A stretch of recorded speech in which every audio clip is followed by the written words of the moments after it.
Josh. I'm doing work experience with Advice Financial Limited, and they've asked me to help them with their social media. This video is on mortgages. You've got a few questions for me, Joshua, on mortgages. Hopefully I can help. Thank you.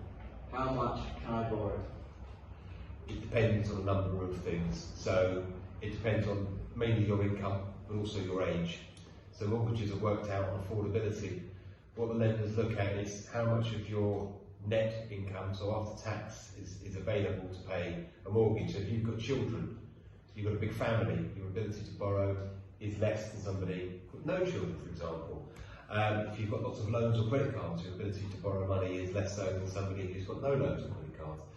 But as a rule of thumb, 5 times income is possible, occasionally 6 times, but around 5 times income is a good yardstick. That's 5 times your gross pay. Thank you. What does a decision in principle mean? So decision in principle is basically a check on affordability, which I just touched on in the last question, how much you can borrow, and your credit score.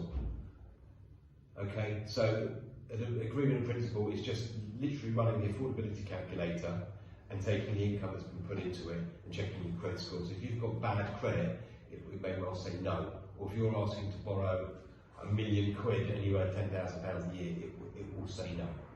But that's what it is. A lot of estate agents like to see you've got the agreement in principle certificate before they take you seriously as a buyer. You just got to be careful. With some lenders, the AIP can leave a footprint on your credit score, which can have a negative impact on it. It basically makes it look like your credit hungry, you're trying to borrow money. What does loan to value mean with a mortgage? Loan to value. Okay, so basically, if we take a house that's being sold for £100,000 and the applicant is able to put down a £50,000 deposit, that's half, so the loan to value would be 50%. If they were putting down a 10% deposit, so £10,000, then the loan to value would be 90%. From the lender's point of view, and the reason why loan to value comes up as being something that's important is the better the loan to value, the better applicant you are to the bank, because there's less risk from their point of view. So they will tend to offer better interest rates for the better loan to values. Thank you.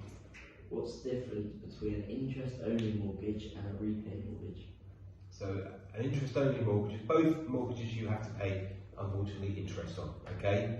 So if you take an example of a £100,000 mortgage and the interest rate's 3%, then that's £3,000 interest a year that needs to be paid, obviously divided by 12 is whatever it is.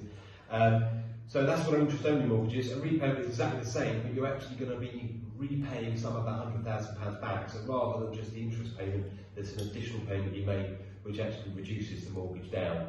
Over time, a repayment mortgage will pay less interest than an interest-only mortgage because the debt's reducing, so the interest is being added to a smaller amount. And obviously with a repayment mortgage, at the end of it, you're going to actually own the property outright.